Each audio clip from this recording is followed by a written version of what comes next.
म्हणण्याची असेल, विनोद सांगण्याची असेल, पोवाडा म्हणण्याची असेल, प्रत्येकाने सहभाग घेऊन या ठिकाणी स्टेजवर येऊन आपली कला सादर करायची. प्रत्येकासाठी कंपल्सरी यायचं, जे असेल ते आपण इथे सांगायचं. तुम्ही सदनात निश्चित जाणार गाणं म्हणतो मी, ए जिंदगी गले लगा ए जिंदगी गले लगा ले, ए जिंदगी गले लगा ले, हमने भी तेरे हर एक गम को गले से लगाया है ना, ए जिंदगी गले लगा ले, ए जिंदगी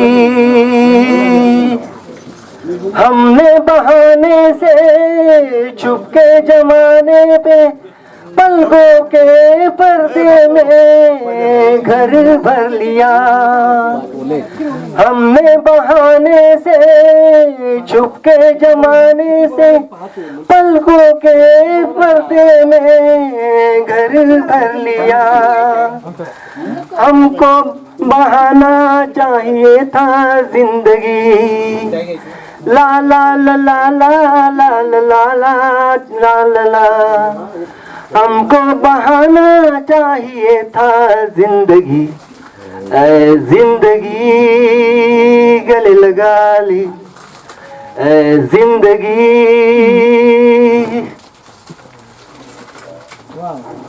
में आया था, हमने दो बूंदों से मन भर लिया, छोटा सा साया था आँखों में आया था, हमने दो बूंदों से मन भर लिया, हमको किनारा मिल गया है जिंदगी, ला ला ला ला ला ला ला ला ला ला ला, हमको किनारा मिल गया है जिंदगी, ऐ जिंदगी गले लगा ली, ऐ जिंदगी गले लगा ली, हमने भी तेरे हर एक गम को गले से लगाया है ना, ऐ जिंदगी ला ला ला ला ला, ओ जिंदगी गले लगा ली, हो गले लगा. मी काही माहिती सांगणार आहे. गायनेकोलॉजिस्ट, स्त्रीरोग तज्ञ म्हणून काम करताना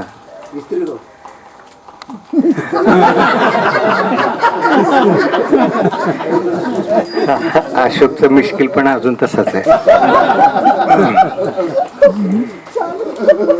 आपण नेहमी म्हणतो आपलं मन आणि सुप्त मन असतं. हे सुप्त मन कधी तयार होतं आणि त्याची व्याख्या काय किंवा ते वागतं कसं, त्याची एक स्टोरी सांगतोय मी तुम्हाला.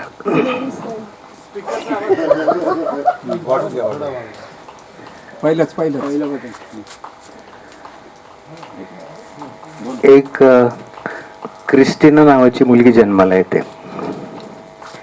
9 महिने पूर्ण भरलेले, 3 किलोच्या आसपास वजन, सुखरूप बाळंतपण, तब्येत छान, सगळ्या गोष्टी चांगल्या. ह्या मुलीला आईजवळ दिलं जातं ब्रेस्ट फिडिंगसाठी आणि ही मुलगी बाळ फिडिंग घेत नाही.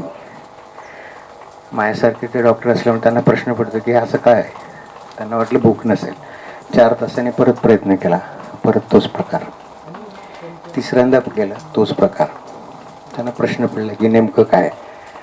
त्यांनी एक प्रयोग करायचं ठरवलं. दुसऱ्या रूममध्ये अजून एक पेशंट होती जिचं बाळंतपण झालं होतं. तिला समजावून सांगितलं की ह्या बाळाला पाजण्याचा तू प्रयत्न करशील का. ती म्हणली हो पाजते. ही छोटी झोपलेली क्रिस्टिना त्या दुसऱ्या आईकडे दिली आणि आश्चर्य वाटावं म्हणजे ह्या क्रिस्टिनाने लगेच प्यायला सुरुवात केली. प्रश्न पडतोय, आजारी तर नाही आहे, भूक तर लागलेली आहे, वरचं दिलेलं दूध पिते, आईचं पित नाही, काहीतरी निश्चित प्रॉब्लेम असणार आहे. सरळ सरळ त्या डॉक्टरांनी आईला प्रश्न केला की हे बाळ तुझं दूध घेत नाही आहे, तुला ह्या बाळाबद्दल काही तुझ्या प्रेग्नन्सीत काय अडचण होती का, आजारपण होतं का. की म्हटले नाही, अडचण पण काहीच नव्हते, आजार पण काही नव्हते, पण मला हे मूल नको होतं. माझ्या नवऱ्याला ते पाहिजे होतं. नवऱ्याला पाहिजे म्हणून ती इथे आहे, कारण मी भांडून सुद्धा काही उपयोग नाही झाला. म्हणजे हे मूल आईच्या पोटात असताना त्याला कळलं की आपण आईला नकोश आहोत. म्हणजे आपल्या सगळ्यांचं सुप्त मन हे आपल्या आईच्या पोटात असतानाच तयार झालेलं असतं. बऱ्याच वेळा ह्याच गोष्टीचं हे असेल म्हणून प्रेग्नन्सीमध्ये मुलींना माहेरी पाठवा वगैरे सांगितलं जायचं. त्याच्यामागे सायकोलॉजी ही असावी की ती तिच्या आईवडिलांकडे असेल, तिच्या भावंडांमध्ये असेल, ती मनाने स्वस्थ असेल आणि त्यामुळे पोटातल्या बाळाचं मनस्वास्थ्य चांगलं असेल.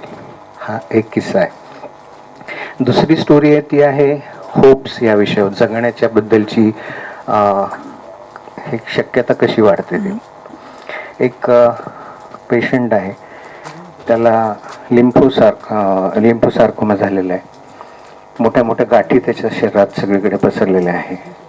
ॲडमिट केलेलं असतं. हा तसं सायन्सचा स्टुडंट असतो, वाचन भरपूर असतं, श्रीमंतही असतो, चांगला असतो. पण त्याला प्रश्न पडतो आता आपले किती दिवस राहिले. त्यावेळेला पेपरमध्ये एक मेडिसिनची जाहिरात येते, क्रेबिओझेन म्हणून, आणि मग तो ते वाचतो आणि मग तो त्या डॉक्टरांना सांगतो की मला क्रेबिओझेन द्या. हे ट्रायलसाठी आलेलं मेडिसिन होतं थोड्या काळासाठी. आणि मग डॉक्टर म्हणतात की अरे ते पण तू त्याच्यात बसत नाही, फिट नाही, तुझ्यासाठी ते देता येणे, हे ट्रायलचं मेडिसिन अजून प्रूव्ह पण नाही झालेलं. म्हणलं नाही. मग खूप आग्रह करत होतो आणि मग त्याच्यासाठी ते मंजूर करून घेतात आणि ते एक प्लॅन करतात की शुक्रवारी त्याला तो डोस देतात आणि त्यांना असं वाटतं की शुक्रवारी देऊ, तसे ह्या 1-2 दिवसात जाणारच आहे आणि डोस देऊन ते डॉक्टर निघून जातात. सोमवारी सकाळी ते येतात आणि वार्डात फिरत असतात. तर हा तोपर्यंत सरप्राइझिंगली अगदी छान असतो, टुणटुणीत असतो, बाकीचे पेशंट आहे तसेच असतात.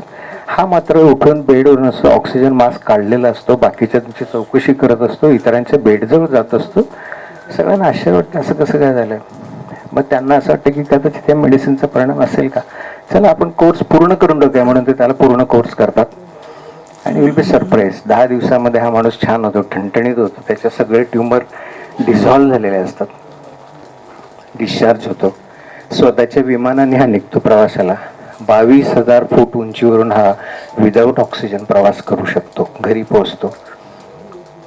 2-3 महिन्याचा काळ जातो. कंपनीचे रिपोर्ट्स यायला लागतात प्रेसमध्ये. वाचन करणारा माणूस आहे, सायन्स आहे, ते म्हणतात की हा तेवढा मॉलिक्यूल चांगला वाटत नाही आहे, ट्रायल्स अजून काही दिवस ठेवू पण बहुतेक हा उपयोगाचा नाही असं त्यांच्या लक्षात येतं पहिल्या ट्रायल्समध्ये. आणि हे वाचल्यानंतर ह्या माणसाला प्रश्न पडतो, अरे म्हणजे आपण काही खरं नाही, आता आपला आजार परत बळावेल का.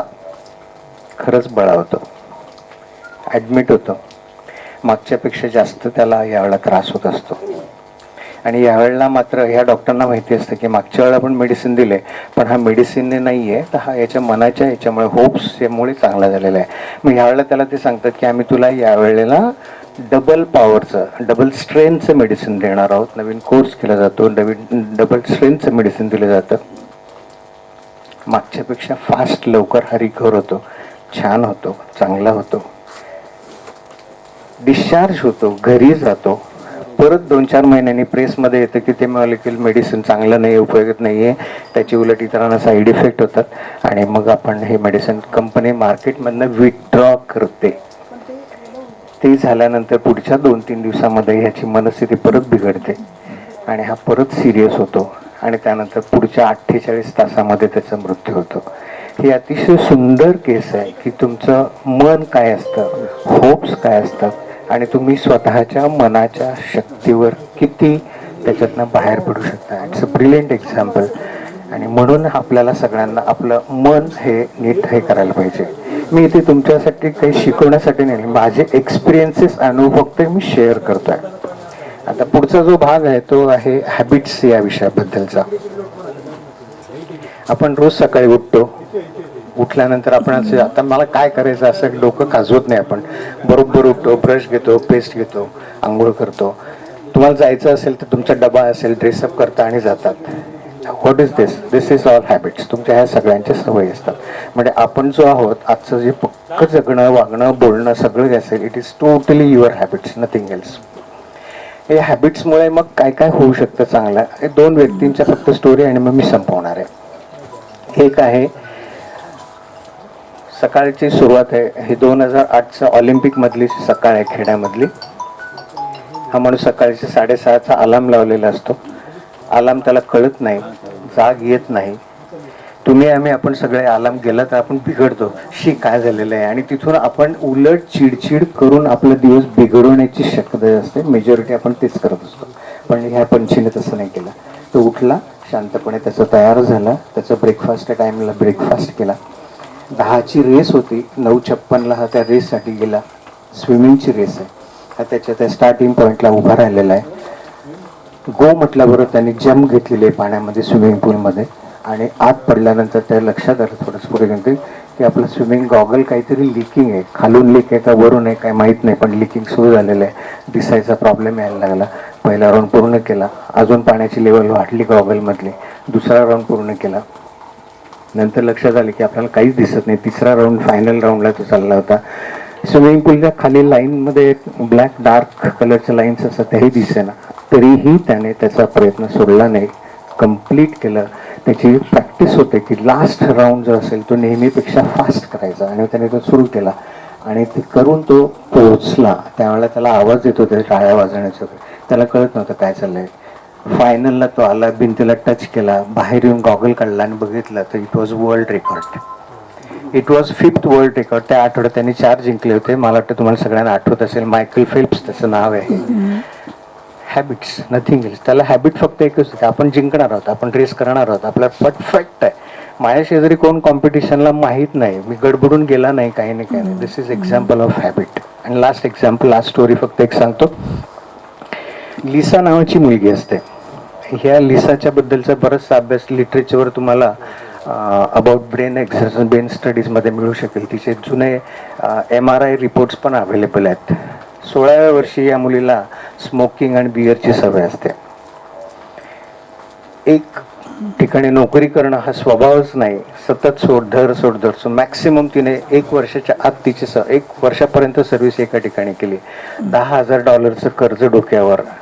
शोधतायत लोक कर्ज कसं वसूल करायचं. आणि ह्याच्यामध्येच ती अशी भटकत असताना एक दिवस घरी आली. तिचा नवरा पण आला होता कामावून. त्यांनी सांगितलं की नाही, आपण आता सेपरेट होतो, मी दुसऱ्या एका मुलीच्या प्रेमात आहे, त्यामुळे आपल्याला आता सेपरेट व्हायचं आहे. तिला भयंकर मोठा धक्का होता. आता आपल्याला काय करायचं, सहन करणं शक्य नव्हतं. खूप काही चिडचिड झाली, आरडाओरडा झाला. मग तिने त्या नवऱ्याने जी त्याची नवीन मैत्रीण आहे तिच्यावर पाळत ठेवायला सुरुवात केली. तिला रात्री 2 रात्री अपरात्री फोन करायचा, तिच्या रूमवर जाऊन दार वाजवायचा, असे सगळे उद्योग सुरू केले. पण हे 2 दिवस, 4 दिवस, 5 दिवस, आता काय करायचं. तिला लक्षात आलं की नाही, आय हॅव टू चेंज. मग ती एक दिवस ठरवते आणि कैरोला जाते, इजिप्तची राजधानी. तिथे ती जाते, तिथे एका लॉजमध्ये ते थांबलेली असते. दुसऱ्या दिवशी पोहोचते आणि दुसऱ्या दिवशी सकाळी तिला उठते. ती अंधार असतो, रूममध्ये फारसा लाईट नसतो. बाहेर मशिदीतला भोंग्याचा कुठेतरी आवाज ऐकतो. ती जागी होते आणि सिगरेट पेटवण्यासाठी त्याने नेहमीप्रमाणे लायटर आणि ते घेतलेलं आहे. आणि थोड्या वेळाने ती भानावर येते. ती सिगरेट नसते, तिच्या हातात पेन असतो आणि तो पेन ती सिगरेट लायटरने पेटवत असते. म्हणजे त्याचं प्लास्टिक जळाल्याचा वास आल्यामुळे ती भानावर येते. आणि मग त्या क्षणी पहिला बदल ती करते की नाही, I have to stop, I have to change her habit. आता काय करायचं, स्मोकिंगची हॅबिट आहे. मग तिने एकच केलं, एक हॅबिट सोडून दुसरी हॅबिट, चालायची हॅबिट तिने सुरू केली. स्मोकिंग वाटलं की उठायचं, बाहेर चालायला लागायचं. ही सवय इतकी वाढत गेली की नंतर ती मॅरेथॉनमध्ये भाग घ्यायला गेली. ती मॅरेथॉन रनर झाली. 60 पाऊंड वजन कमी झालं, ग्रॅज्युएट झाली, स्वतःचा बंगला झाला, लग्न झालं. आत्ता सुद्धा तिच्या ब्रेनचे MRI ज्या स्टडीज आहेत, आणि पहिले त्यावेळेला 16व्या वर्षी होत्या, नंतर 18व्या वर्षी ॲडिक्शन वगैरे ह्याच्यासाठी जे स्टडीज झाल्या त्या अवेलेबल आहे. आपल्या ब्रेनमधले नवीन नवीन सेंटर्स आपण तयार करू शकतो. तुम्ही तुमच्या ब्रेनची कपॅसिटी वाढवू शकता. 1858-80 ह्या सालापर्यंत असं वाटत होतं की आपण जन्माला येताना आपल्या मेंदूमध्ये fix number of brain neurons आहेत. आत्ता तसं नाही. There are n number of studies. तुम्ही तुमच्या ब्रेनमधल्या न्यूरॉन्सची संख्या आजही आत्ताही वाढवू शकतो. आपण सगळे, एव्हरीवन, वी आर केपेबल. आणि ते करणं आपल्या हातात आहे. आणि त्याचा सोपा मार्ग असा आहे की जसं तो पैलवान वजन उचलतो 10 वेळा आणि त्याच्या मसल्स तयार होतात, तसं तुम्ही काय करायचं ते करा. You develop your best habits, best practices, and your brain will perform. आणि ते नवीन सर्किट्स तयार होतील and they will remain in your brain till you die. हे जे सर्किट्स आहेत हे कधीही संपत नाहीत, आयुष्यभर ते राहत असतात आणि त्यामुळे तुमची जी स्वतःची पर्सनॅलिटी आहे ती त्याच्याने बिल्टअप होत असते. वाळूवर जशा आपल्या पायांच्या खुणा असतात तशा ब्रेनमधल्या सर्किटवरून आपण मागे कुठला आपण व्यसनी होतो का, आपण काही स्वभावाने वेगळे होतो का, ह्या गोष्टी आजही ट्रेस करता येऊ शकतात. It is so important. आपण सगळे आता सिनियर सिटीजन्स आहोत आणि आपल्याला आपलं पुढचं आयुष्य जर चांगलं घालवायचं असेल, we need to have our best possible habits. They take hardly 6 weeks. कुठली तुम्ही हॅबिट डेव्हलप करा, 6 आठवड्यामध्ये तुमची हॅबिट तयार होते आणि ती मात्र तुमच्या बरोबर मरेपर्यंत असते. अगदी तुम्हाला मेनिंजायटिस झाला, तुम्हाला नाव आठवणार नाही पण हॅबिट्स विल रिमेन. एक युजिन नावाचा सायंटिस्ट आहे, त्याच्यावर दुर्दैवाने वेळ आली. त्याच्या हॅबिट्समुळे त्याचा बाकी सगळ्या गोष्टी करता आल्या, नाव सांगता येत नाही, बायको ओळखता येत नाही, मुलं सांगता येत नाही. पण हा युजिन त्याच्या घरामध्ये जायचा, बरोबर किचनमध्ये यायचा, काहीतरी फ्रीजमधनं काढायचा, खायचा प्यायचा. एकदा घरातनं उठला, दार उघडं होतं म्हणून बायकोला कळलं नाही हा केव्हा बाहेर गेला. कुठेतरी गेला, रस्त्यावर भटकला, गार्डनमधनं उठणं, काहीतरी फुलं वगैरे आणली आणि घरात आला. तिला तोपर्यंत घाम फुटला होता, पोलीस स्टेशनला कळवलं हा कुठे गेलेला आहे. But it was because of his habits. He was back home. So you always, we all, you not you, आपल्याला सगळ्यांना आपल्या हॅबिट्स आणि पर्सनॅलिटीबद्दल जास्त लक्ष द्यायचं आहे. आपण जास्तीत जास्त वेळ आता स्वतःसाठी देणार. चांगलं जर जगायचं असेल आपल्याला, वी नीड टू लर्न दिस. मला वाटतं हे पुरेसं आहे. अजून मी खूप वेळ घेणं बरोबर नाही कारण एवढे सगळे लोक बसलेले आहे. Thank you very much. नको औषध, नको गोळ्या, अरे असत असत वाजवा टाळ्या. तुमची हॅबिट कोणती आहे?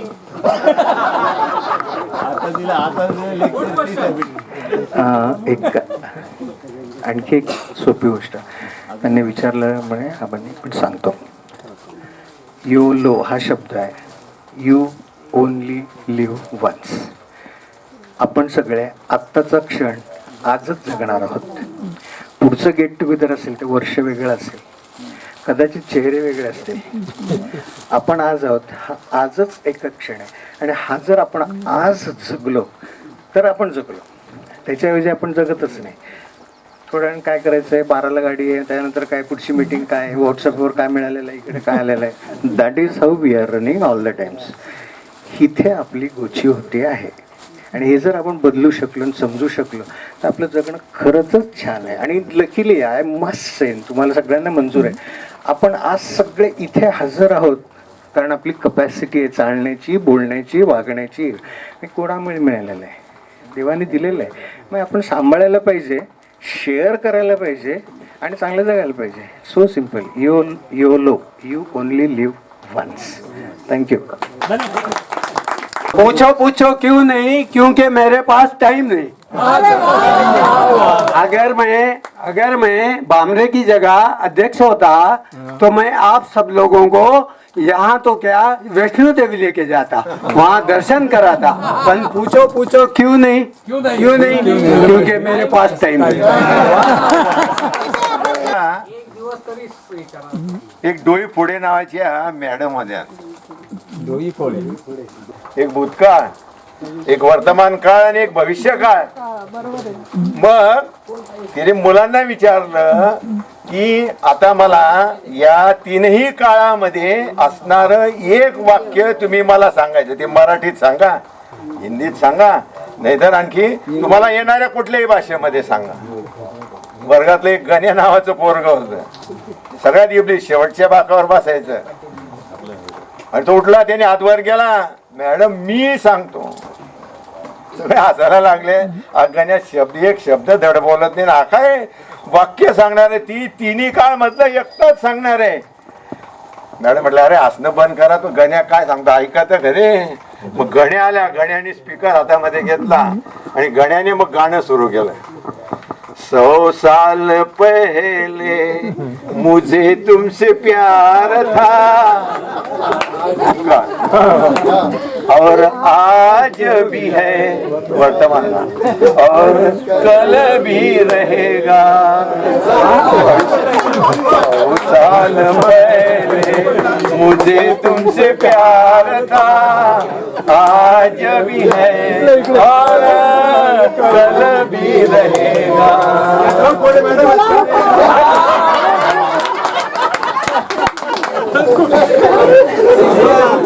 दोघांनी मला जाऊ आता.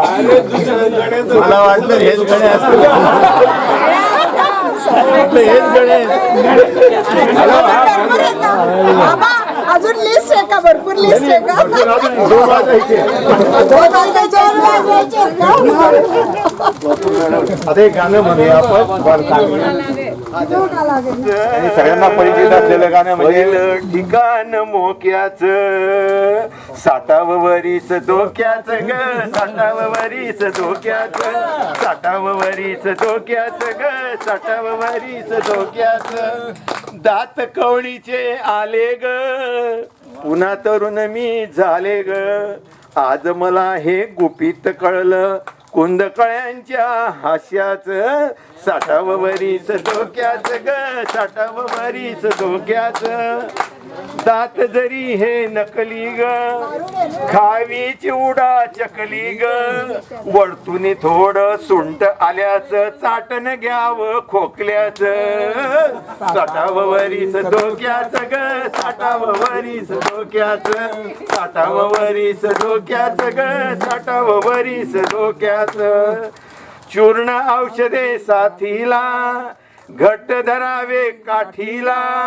तोल सुटावा अशी वेळ ही, दुखणं लागलं पाठीला. साठावं वरीस धोक्याच ग, साठावं वरीस धोक्याच. केस रुपेरी झाले ग, औचित ध्यानी आले ग. आईन्यामध्ये बघून जराशी लेपन द्यावं कल्पाच. साठावं वरीस धोक्याच ग, साठावं वरीस धोक्याच. साठीचाच करिश्मा ग, सोडावा टर चष्मा ग. बैरटलेल्या कानामध्ये बटन असावं यंत्राच. साठावं वरीस धोक्याच ग, साठावं वरीस धोक्याच. कडक उन्हाचा ताप किती, पावसाची असे भीती. का खोटीला छत्री मारून जपून आता चालायचं. साठावं वरीस धोक्याच ग, साठावं वरीस धोक्याच. शेवट सगळ्यांच्या दृष्टीने महत्वाचं आहे. आता शेवट म्हणतोय ना, तू म्हणतो गोष्टी सांग, मजला दिसते पुढची रांग. चटकन आता रांगेमध्ये तिकीट मिळावं परतीच. साठावं वरीस धोक्याच ग, साठावं वरीस धोक्याच, वरीस धोक्याच ग, साठावं वरीस धोक्याच. बघितलं तरी काय ठीक आहे, ठीक आहे. दुसरं नाव देतो. मजा येईल त्यांना. तेव्हा मागचं बघितलं का? आता यांनी जो कागद घेतलाय ती ही व्यक्ती आहे. तुम्ही यांच्याविषयी माहिती द्यायचं, हे ओळखतील ती व्यक्ती कोण. सोपा करू नका देऊ बर का. एक महान व्यक्ती आपल्याकडे आलेली आहे. आता ती व्यक्ती कोण आहे यांना माहित नाहीये. ती व्यक्ती तुम्ही सर्व ओळखता. फक्त हे राष्ट्रपती म्हटलं लगेच नाही ते तुम्ही सांगितलं ना, शिक्षण 40गावला झालं. हॉस्पिटलला तुम्ही ओळखायचं या, फक्त वाचायचं नाही. तुम्ही फक्त इकडे बघायचं. एवढं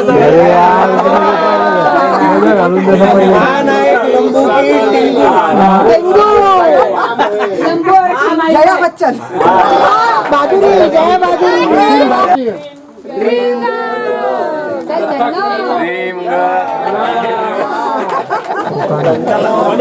एकदा काय झालं, मीनेला तिची मैत्रीण रेखा भेटली एका कार्यक्रमामध्ये. आणि रेखा त्या मीनेला पाहून म्हणायला लागे, मीने अगं काय तुझं हे ऐश्वर्य, केवढी तुझी ही भारी साडी, केवढं तुझी भारी पर, जिला मोत्यांचे अगदी हार लावलेले आहे, हिऱ्यांचं ब्रेसलेट. बाई बाई काय कौतुक करावं तुझं. अगं तू आणि तुझा नवरा यांनी काही नोकरी बदलली की काय? अगं नाही ग बाई, मीच नवराच बदलला.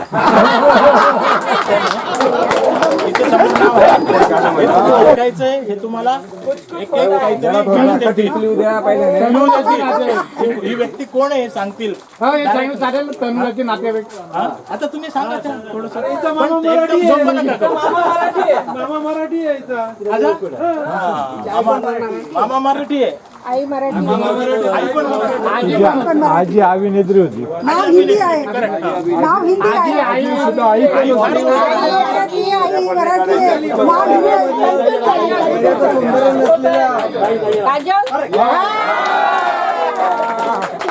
बरोबर लागली. हे कोण जवळ गेलं त्याला लख लख लखीत लाकडाच्या कुशीत काय तुझ्या मनात सांग माझ्या कानात. पुन्हा सांगतो ऐका. लख लख लखीत लाकडाच्या कुशीत काय तुझ्या मनात सांग माझ्या कानात.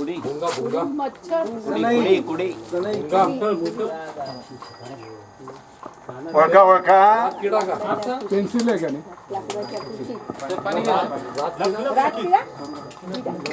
सर्व ठिकाणी वापरलं जातं. पहिला मान त्यालाच असतो. कान पूर्ण परत सांगा. कान पूर्ण आहे. लख लख लखीत लाकडाच्या कुशीत काय तुझ्या मनात सांग माझ्या कानात. नारळ नारळ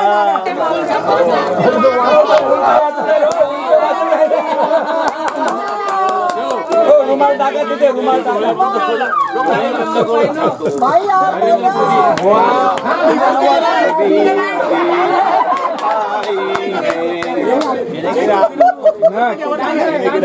बार बार ये दिन आहे. अंजोली तो खाने के लाना. बघितलं ना. चल, आता धर. आता धर.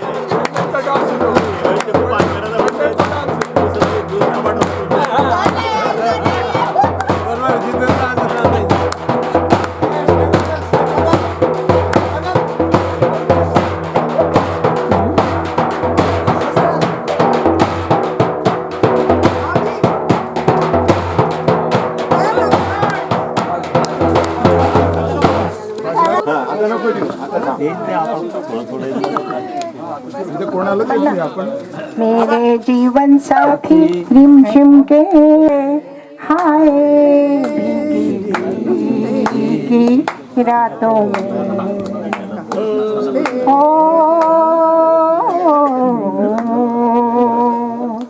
रिमझिम के गीत सावन गाए हाय भीगी रातों में. वातावरणावर आवाज चांगला आहे. आवाजाची देणगी आहे. क्लासिकल परीक्षा दिलेलं आहे. आणि एक आहे माझं स्वतःच मन मी अतिशय निर्मळ ठेवलंय. नावाप्रमाणे हसत खेळत आनंदी नावाप्रमाणे आणि प्रेझेंट टेन्स कसं जगायचं हे आबांनी एकदम छान सांगितलंय. आता लहानपणी आम्ही काय काकडा आरती शाळेमध्ये मॉनिटर असताना कवितांना चालली. तसं आता कोणतं गाणं आहे सांगा. एक ओळ. आनंदी आनंदकडे इकडे तिकडे चोहीकडे जिकडे तिकडे चोहीकडे आनंदी आनंदकडे आनंदी आनंदकडे जिकडे तिकडे चोहीकडे आनंदी आनंदकडे. काळ्या काळ्या धागानी कर्नाटकी कशी दामी माझ्या साडीला.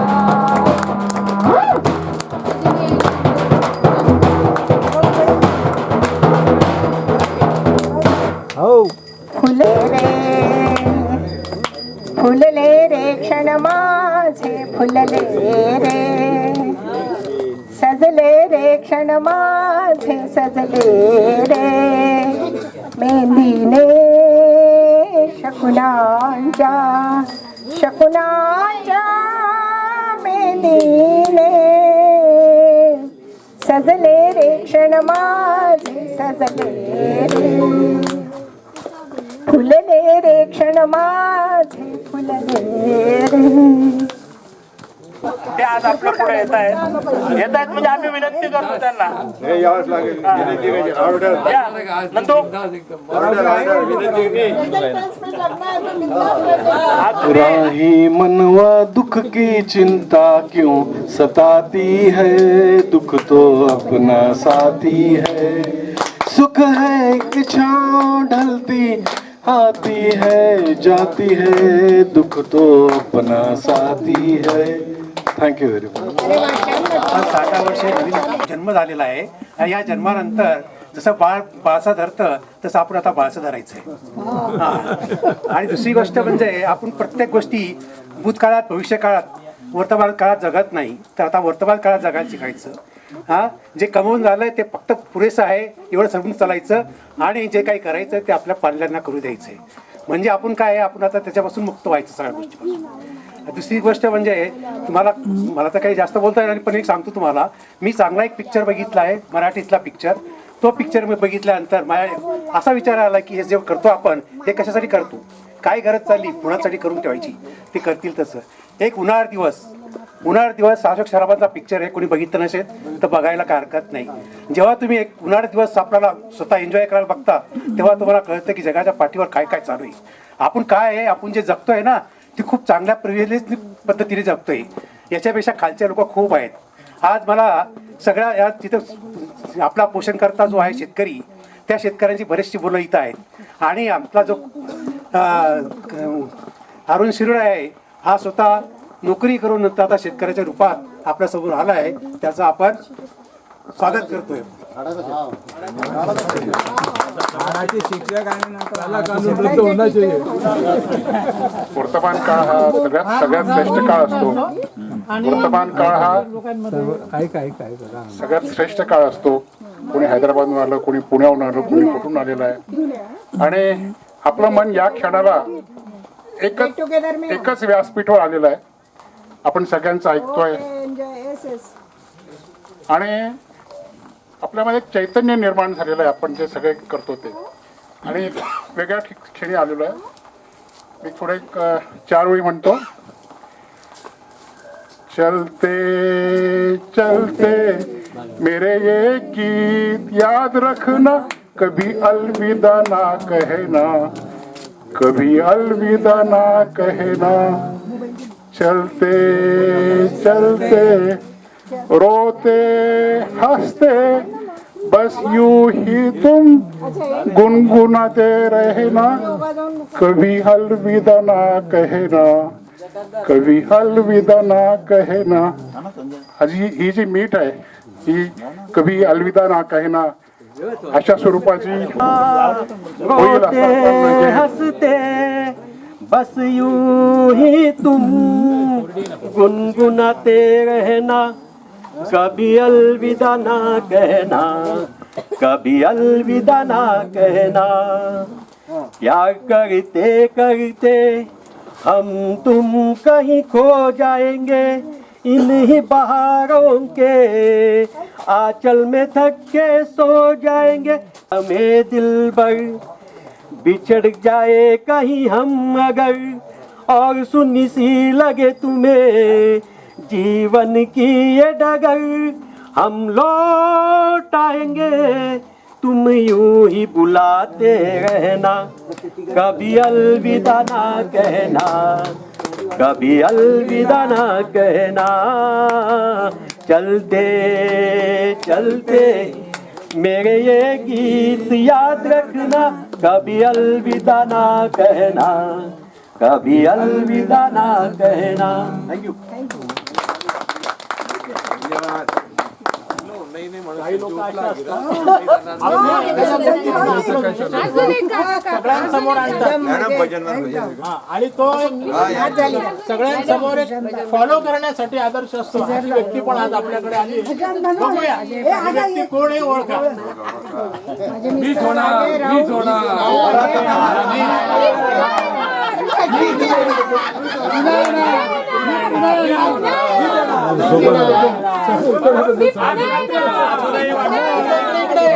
मुख्यमंत्री अजूनही खात्रीशीर सांगताय ना मी पुन्हा येणार.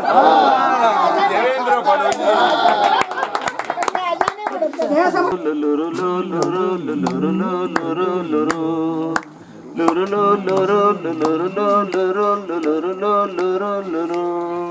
बस यही अपराध मैं हर बार करता हूँ. आदमी हूँ आदमी से प्यार करता हूँ. आदमी हूँ आदमी से प्यार करता हूँ. मैं बसाना चाहता हूँ स्वर्ग धरती पर. मैं बसाना चाहता हूँ स्वर्ग धरती पर. आदमी जिसमें रहे बस आदमी बनकर. मैं बसाना चाहता हूँ स्वर्ग धरती पर. आदमी जिसमें रहे बस आदमी बनकर. उस नगर की हर गली तैयार करता हूँ. आदमी हूँ आदमी से प्यार करता हूँ.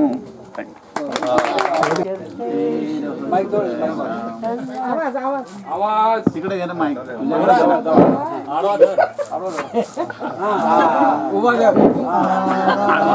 मला स्वतः काही करायची सवय नव्हती, करून घ्यायची सवय असल्यामुळे हेडमास्टर माणसाला फक्त करून घ्यावं लागतं, करायचं नाही.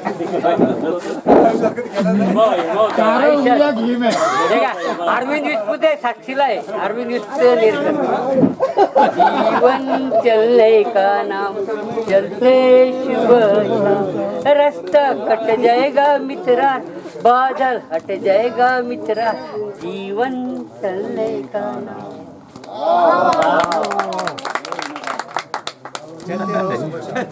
कोण मला असं वाटलं अरे मैं घुस गया. और घुसने के बाद वो सरदार को बोला बंदूक रोक के, सोना कहाँ है? अरे भाई पूरा घर खाली, कहीं भी सो गया. आपले आर एम पाटीलने सांगितलं की आपला आता 60व्या वर्षी जन्म झालाय. गुरे तू सर्वांचा पिता, नेमाने तुझ नमितो गातो तुझ्या गुणांच्या कथा. चंद्र सूर्य हे तुझीच देवा, तुझी गुरे वासरे. आणि कसे ते सागर डोंगर, फुले फळे पाखरे. आणिक नावे तुला तुझी रे, दाही दिशा ना घर. करिशी देवा सारखीच तू माया सगळ्यावर. खूप शिकावे काम करावे, प्रेम धरावे मनी. हौस एवढी पूर्वी देवा हीच एक मागणी. आणि देवाने आपली सर्वांची हौस पूर्ण केली, त्याचा खूप खूप आनंद होतोय. गरबा एकदम रंगात असतो. आणि त्यानंतर जो तुंतुन वाजवणारा असतो तर त्याला अचानक लागवी लागते. आणि मग तो मध्ये त्याचा आवाज तुंतुणाचा बदलतो आणि लगेच म्हणालो मुत्तायचं मुत्तायचं मुत्तायचं. आता हे शेजारी बसलेला तो वाजवणारा असतो, त्याला माहित आहे की जास्त वेळ दम मारणं शकते. तो मुत्तायचा तो थांबून धर थांबून धर थांबून धर. आता ती डान्सर असते, ती डान्स करत असते. तिला माहिती आहे की किती वेळ दाबून धरणार, तर ती म्हणते थेंबे थेंबे टाक थेंबे थेंबे टाक थेंबे थेंबे टाक.